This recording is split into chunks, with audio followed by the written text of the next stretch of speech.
Намираме се на входната врата на замъка Шпилберг или Шпилбърг. Това е чешка забележителност на град Брно. Прекрасен образец на средновековната архитектура. Разбира се, ремонтиран през годините. Стените са практически оригинални, претърпели са някои промени. Това е входната част. Малко по-късно ще разгледаме и музейната.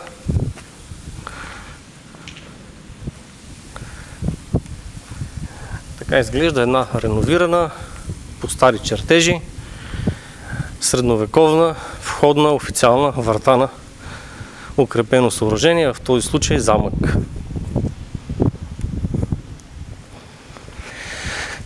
Напредваме, за да погледнем къде ще ни заведат тези стълби.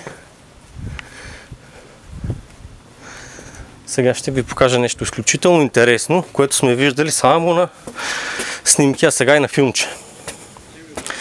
Това може би някога е била тренировъчна площадка. Въпреки че замъкът е построен на хълм, той има укрепителен ров, защитен ров, където ясно се виждат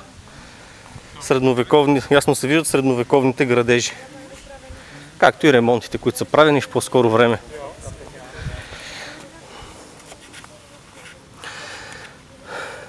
Защитният ров е служил както за защита, така и за тренировъчна площадка на войниците. В момента сме пред друга площадка, която освен тренировки, вероятно имала и официална част за церемонии.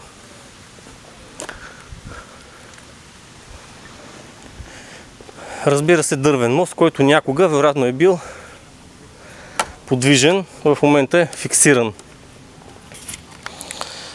В рова има и основи на сгради, които неизвестно поне за мен какви съоръжения са имали, какви функции са имали.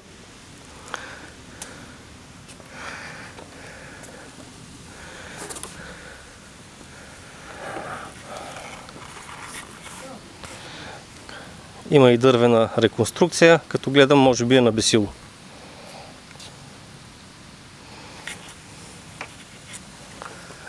Това са отворите, през които вероятно са минавали въжетата за повдигане някога на подвижния мост.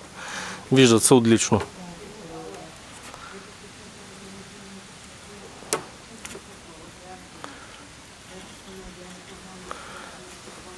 Височината е колкото на 4-5 етажна сграда.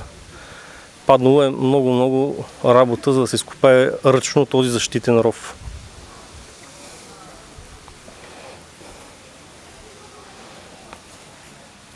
За сравнение виждате хората, където са вдясно от мен, и рова.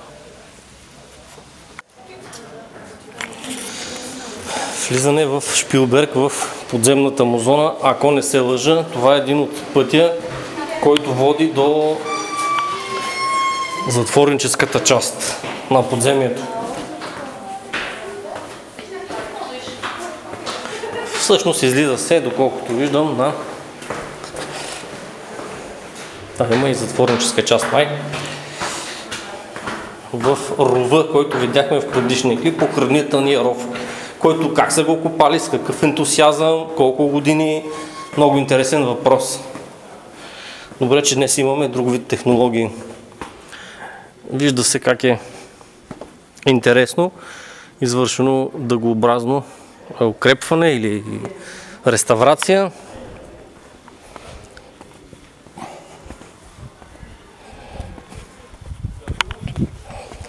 Това е ровчето. Вижда се ясно камъка. Мале колко са копали тук, наистина. Смерт проходки, direction of the tour. Напредваме през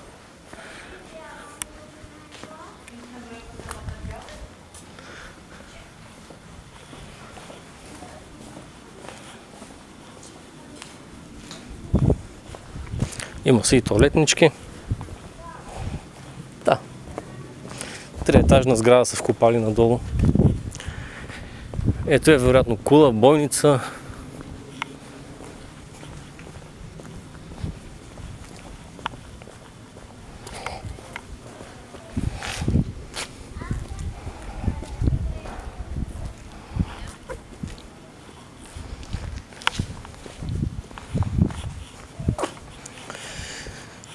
Тук наистина май ще се окаже затвора или помещения. Вмъкваме се вътре. Спокойно, няма духове. Гъса този клип, за да пусна втори. Намираме се в замъка Шпилберг в град Брно. В предишния клип показах охранителния ров, сега показвам затворническите килии. Влизаме в занданите. Ако има духове, не се безпокойте. Тук е охраната на затвора. Виждат се парангите. Една печка да се стои на топло. Оле мале като жив е. И нарчета, на които да се спи. Продължаваме навътре. Това е едно много интересно. Само не ми казвайте, че това е, може би, килия.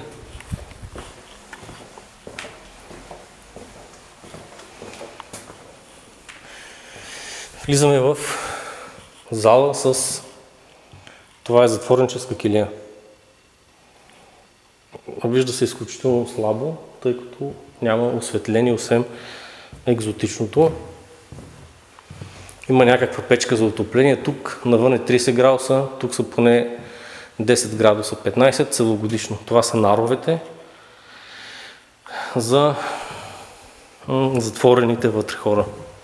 Отвън слънце, тук мрак и влага. Продължаваме натам. Докато вървим, тухлите са много интересни и красиви тухли. Може би някои са още от бароковия период.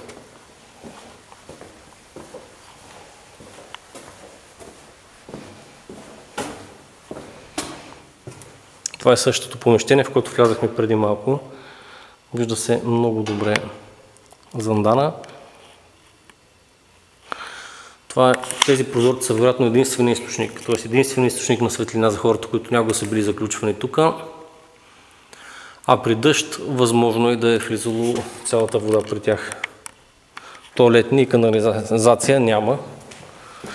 Радвам се, че живея в 21 век. Въпреки това и днес в много държави съществуват подобни места.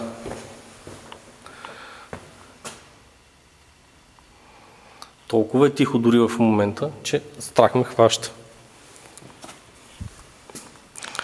Вътре има възстановка на мъчение. Тук е писара, който приема признанията. Вижда се човека, който в момента го разпитват, и друг, който също е разпитван с паранги. Казвам ви, страх ме хваща само като гледам. Тук ще си признаят абсолютно всичко. Или ще си измислят каквото искат от тях.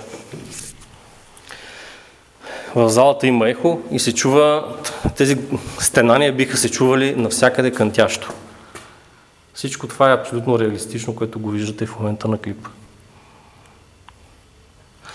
Майко мила, майко мила. Стаите са затворени, но абсолютно оригинални паранги се виждате там в ъгъла. По-късно ще направя филмчета за тях. Той ще ги снема, за да имаме снимки. Това, например, е ето някакво въже за мъчение вързва. Ето така. И тежестите са долу ниско. Честито на политическите затворници и на хората, които са имали мисъл в главата. Много често тук са затварени хора, които не са били съгласни с църквата, с католическата църква, която е популярна със своите мъчения. Тази зала с този пясък мога само да гадаем за какво е. Всичко е заключено в момента.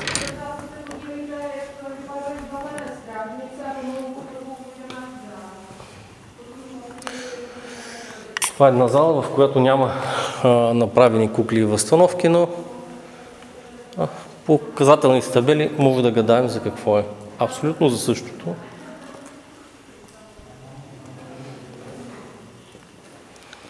Е била.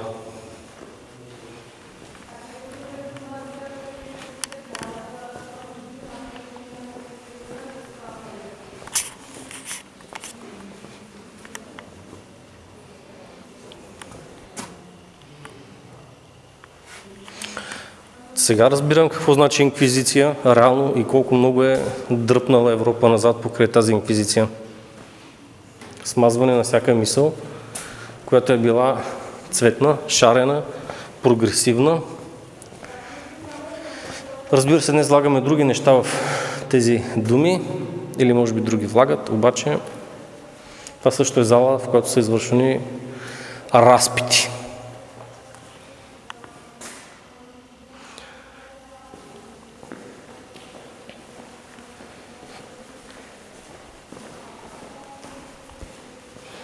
Влизаме в малко по-светло помещение.